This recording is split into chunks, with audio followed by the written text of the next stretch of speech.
नमस्कार, जय हिंद। स्वागत है आप सभी विद्यार्थियों का आपके अपने यूट्यूब प्लेटफ़ॉर्म उदय एजुकेशन में। विद्यार्थियों, इस वीडियो में बात करेंगे कक्षा 8 बोर्ड परीक्षा 2023 की दृष्टि से इम्पोर्टेंट आपके हिंदी विषय के पेपर के बारे में, जो कि राजस्थान राज्य शैक्षिक अनुसंधान एवं परीक्षण परिषद उदयपुर के द्वारा जारी किया है। यानी जो आपका विभाग है, जहाँ से आपके बोर्ड के पेपर बनते हैं, उन्होंने ये पेपर है कल ही जारी किया है। और बिल्कुल यहाँ पे जो हिंदी का आपका पेपर रहने वाला है, ऐसा ही पेपर आपके बोर्ड की परीक्षा में आएगा, यही पैटर्न रहेगा, ये नमूना पेपर है, आप सभी विद्यार्थियों के पढ़ने के लिए जारी किया है। बिल्कुल ऐसा ही पेपर है आपके बोर्ड परीक्षा में आने वाला है। तो आप सभी विद्यार्थियों से निवेदन रहेगा, ये वीडियो आप सभी के लिए वेरी वेरी मोस्ट इंपॉर्टेंट रहेगा, तो आप अंत तक जरूर देखिएगा। बाकी वाले वीडियो अंत तक देखते हैं या फिर नहीं देखते हैं तो चलेगा, लेकिन इस वीडियो को अंत तक देखना है, क्योंकि आपके बोर्ड के द्वारा जो जारी किया गया मॉडल पेपर है, वही मैं लेके आया हूँ। देख सकते हैं आप यहाँ पे प्रारंभिक शिक्षा पूर्णता प्रमाण पत्र परीक्षा 2023 नमूना प्रश्न पत्र कक्षा 8 और विषय आपका रहेगा हिंदी। आपका पूर्णांक है वो 80 नंबर का रहेगा और विद्यार्थियों आपके बोर्ड में जो समय रहेगा वो 2.5 घंटे का रहेगा। यहाँ पे बोर्ड ने साफ साफ लिख दिया है, ठीक है ना। सबसे पहले देखिए यहाँ पे जो आपके अवसद वाले प्रश्न आएंगे, कितने आएंगे, वो सारी की सारी बातें मैं यहाँ पे बताने वाला हूँ। तो आप सभी से निवेदन रहेगा, वीडियो को पूरा का पूरा अंत तक जरूर देखिएगा। चलिए पहले प्रश्न की ओर बढ़ते हैं। पहला प्रश्न देखिए, वर्ष पर्यंत बदलने वाली ऋतुओं में से किस ऋतु के लिए ऋतुराज शब्द का प्रयोग किया जाता है? हेमंत, ग्रीष्म, बसंत या फिर शीत ऋतु? तो विद्यार्थियों, ऋतुराज किसे कहते हैं? वसंत ऋतु को कहते हैं। तो ऑप्शन नंबर स रहेगा इसका सही उत्तर। दूसरा प्रश्न देखिए, चिड़िया जब घोंसला बनाती है तब वह अपने सोच में किस चीज को दबाकर ले जाती दिखाई देती है? पत्थर, तिनके, ईंट या फिर पानी? तो चिड़िया अपने सोच में क्या लेके जाती है विद्यार्थियों? तिनके लेके जाती हैं। तो ऑप्शन नंबर ब रहेगा इसका सही आंसर। कक्षा 8 के सारे विषय के पेपर डाउनलोड करने हैं तो विद्यार्थियों आपको जाना है गूगल में और गूगल में जाके सर्च करना है udaystudy.com। क्या करना है विद्यार्थियों? उदय स्टडी। वहाँ पे क्लास 6 टू 10th वाला ऑप्शन मिलेगा, वहाँ पे आपको सारे पेपर मिल जाएंगे। तो इस वीडियो को पूरा देखने के बाद में आप हमारी वेबसाइट पे जरूर जाइएगा। वेबसाइट का नाम दोबारा से मैं बोल रहा हूँ, udaystudy.com है।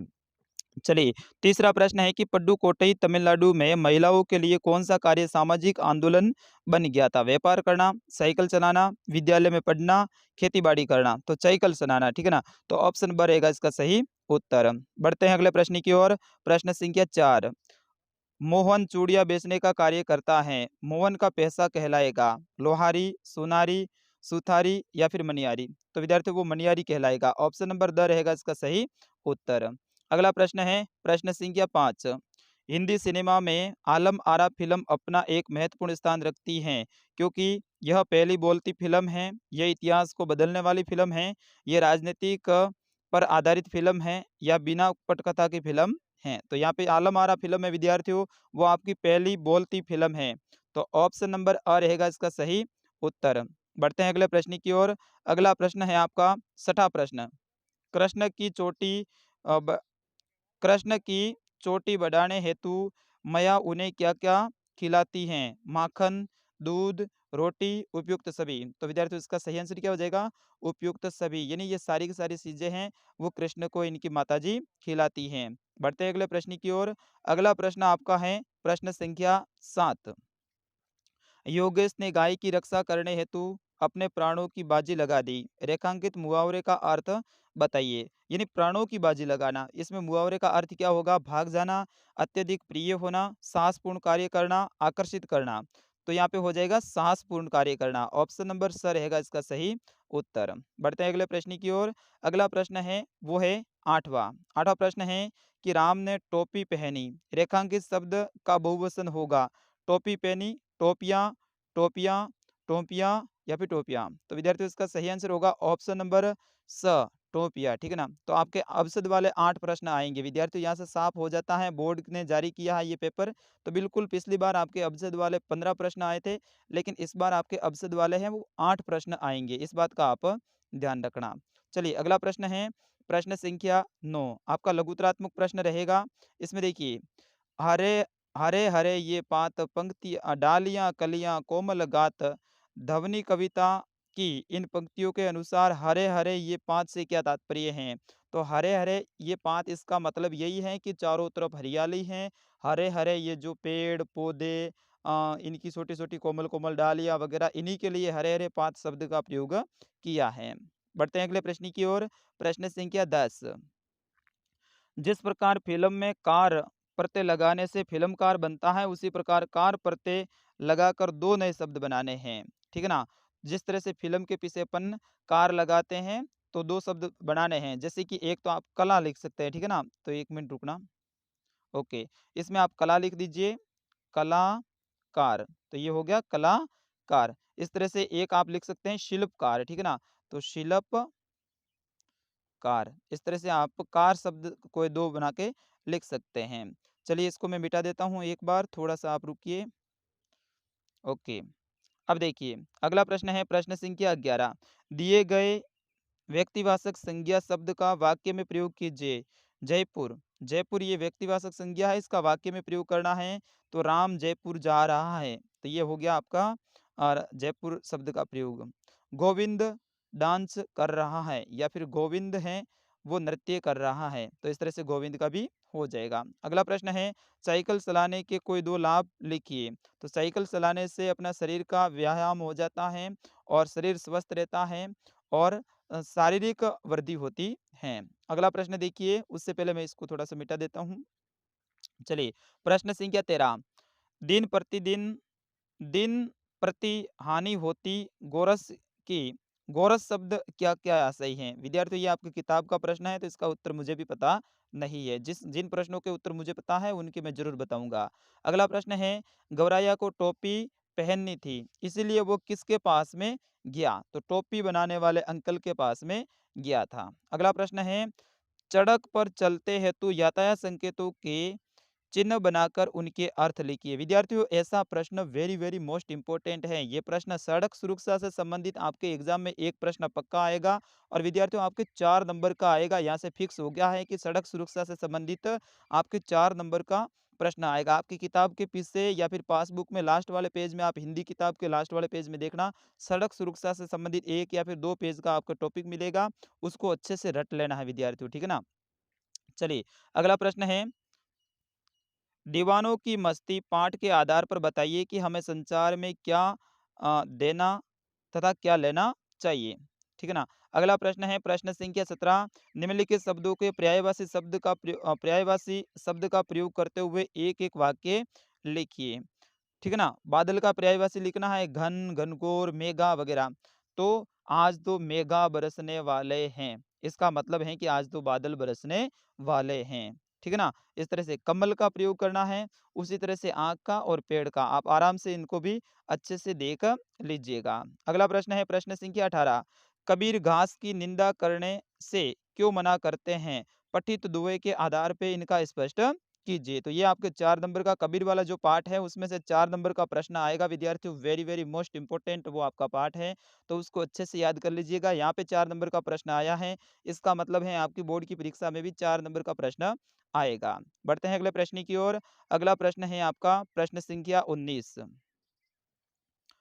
बच्चों के उद्यम मचाने पर घर की बहुत दुर्दशा हुई। कामचोर कहानी के आधार पे इस बात समर्थन में अपना मत है वो दीजिए, ठीक है ना? कामचोर कहानी है उसको भी आप अच्छे से याद कर लीजिएगा, उससे आपके 4 या फिर 5 नंबर के प्रश्न आने वाले हैं। सिलेबस पर एक और मैं अलग से वीडियो बनाऊंगा, उसमें आपको बता दूंगा कि कौन सा पार्ट आपके लिए महत्वपूर्ण है और कौन से पार्ट से कितने नंबर के प्रश्न आने वाले हैं। प्रश्न संख्या 20 है कि इस भेद को मेरे सिवाय मेरा ईश्वर ही जानता है, आप उसी से पूछ लीजिए, मैं नहीं बताऊँगा। बिलवासी के समर्थन में तर्क दीजिए। ये प्रश्न वेरी वेरी मोस्ट इम्पोर्टेंट रहेगा। और अगला प्रश्न है स्वच्छ भारत मिशन पर अपने विचार लिखिए, 4 पंक्तियाँ आपको लिखनी है। तो स्वच्छ भारत मिशन है वो 2 अक्टूबर 2014 से चालू किया गया और ये गांधी जयंती के दिन मनाया जाता है और इस दिन पूरे देश में सार्वजनिक स्थानों पे वगैरह जो भी स्थान है वहाँ पे साफ सफाई की जाती है। इस तरह से आप बता सकते हैं। प्रश्न संख्या 22 निबंधात्मक प्रश्न है, यानी इनके उत्तर आपको बड़े बड़े देने हैं। प्रत्येक प्रश्न है आपके 8 नंबर का रहेगा और अथवा में आपको ऑप्शन मिल जाएगा। निम्नलिखित गद्यांश की सप्रसंग व्याख्या कीजिए। सप्रसंग व्याख्या से संबंधित आपके वेरी वेरी मोस्ट इंपोर्टेंट एक गद्यांश आने वाला है, या फिर आगे जो इस तरह से कविता आएगी उसकी भी आपको व्याख्या करनी है। तो यहाँ पे देखिए गंध्यास ये है कि आगे चना गुर गुर मातु दाये ते लय तुम चाबी हमें नहीं दिने श्याम के हवा, ये जो आपका है सुदामा वाला, जो कृष्ण और सुदामा वाला पाठ है उसका है। इसका उत्तर लिखना। इस तरह से आपको पेपर में सारे प्रश्नों के उत्तर देने होंगे। इसी तरह से पिछली बार भी आया था, इस बार भी ऐसा ही पेपर आपके आएगा। प्रश्न संख्या 23 देखिए, निम्नलिखित गद्यांश को ध्यानपूर्वक पढ़कर नीचे दिए गए प्रश्नों के उत्तर लिखिए। सबसे बेस्ट जो आपके लिए कोई प्रश्न है तो विद्यार्थियों ये है गद्यांश वाला, क्योंकि आपको इतनी सारी लाइनों को पढ़ना है और इसमें से आपके 4 प्रश्न बनेंगे, उनके उत्तर भी इन्हीं में से मिल जाएँगे। जैसे कि पिंड किसकी ओर तेजी से बढ़ रहा है? तो यहाँ पे ये पिंड तेजी से सूर्य की ओर बढ़ रहा है, तो यहाँ पे सिर्फ आपको लिखना है सूर्य की ओर, यानी पहले प्रश्न का उत्तर ये देखो पहली लाइन में मिल गया आपको। इस तरह से आपको देने हैं इनमें। दूसरा देखिए, हमारी पृथ्वी प्रारंभ में कैसी थी? जो आता था, आकर बढ़ता जाता था, ये सूर्य को लाखों और उनकी आकर्षण और उठता था, ऐसा ज्ञान पड़ता है। ग्रहराज वैसा न हुआ, वह सूर्य से चारों। यहाँ पे देखिए इनका उत्तर भी यहाँ पे इन्हीं लाइनों में मिल जाएगा, आराम से आप पढ़ लीजिएगा। यहाँ पे मैं पढ़ूँगा तो समय ज़्यादा हो जाएगा। 24वाँ प्रश्न है, यहाँ पे एप्लीकेशन या फिर जो आपके संवाद है, उनके संबंधित प्रश्न आएगा। संवाद कैसे लिखना है, इनके बारे में मैंने पिछले साल भी आपको तैयारी करवाई थी और मेरे तैयारी करवाए गए विद्यार्थी हैं, वो अच्छे से संवाद लिख के आए आए थे और उन्होंने 8 में से 8 नंबर लाए थे, पक्के के पक्के, मुझे पूरा विश्वास था। तो इस बार भी आपको संवाद में अच्छे से तैयार करवा लूँगा। आप बेफ़िक्र रहिए संवाद के बारे में, कैसे लिखना है, कैसे लिखा जाता है, कैसे उसमें पात्र बनाने हैं, वो सारी बातें मैं आपको जब आपके एग्ज़ाम आएगा, उससे पहले आपको समझा दूँगा। तो यहाँ पे एप्लीकेशन और संवाद से संबंधित ये प्रश्न हैं। फिर उसके बाद में जो आपका अगला प्रश्न है वो निबंध का है। लास्ट प्रश्न रहेगा निबंध का, ये भी 8 नंबर का आएगा, ठीक है ना? बालिका शिक्षा, पर्यावरण प्रदूषण, 21वीं सदी का भारत, बेटी बचाओ बेटी पढ़ाओ और यहाँ पे स्वस्थ भारत मिशन भी आ सकता है। तो ये आपके निबंध रहेंगे। विद्यार्थियों सारा का सारा पेपर मैंने आपको बता दिया है, किस टाइप के प्रश्न आपके बोर्ड की परीक्षा में आने वाले हैं। जैसा ये पेपर मैंने बताया है, ऐसा का ऐसा पेपर आपके बोर्ड की परीक्षा में आएगा और ये पेपर आपको चाहिए तो आप फटाफट जाइए ना हमारी वेबसाइट पे, मैंने पहले भी कहा है। वेबसाइट पे ये पेपर पूरा का पूरा आपको मिल जाएगा। आपको गूगल में जाके सर्च करना है उदय स्टडी। क्या करना है विद्यार्थियों? उदय स्टडी। जैसे उदय स्टडी आप करेंगे तो पहली वेबसाइट खुलेगी ना, वो हमारी वेबसाइट है। तो उसके ऊपर आपको क्लिक करना है और वहाँ पे क्लास 6 टू 10th वाला ऑप्शन मिलेगा। वहाँ पे आपकी कक्षा के सारे पेपर मिल जाएँगे। तो फटाफट जाइए उस पेपर को आप डाउनलोड कीजिएगा। विद्यार्थियों मिलते हैं अगले वीडियो में, तब तक के लिए नमस्कार, जय हिंद।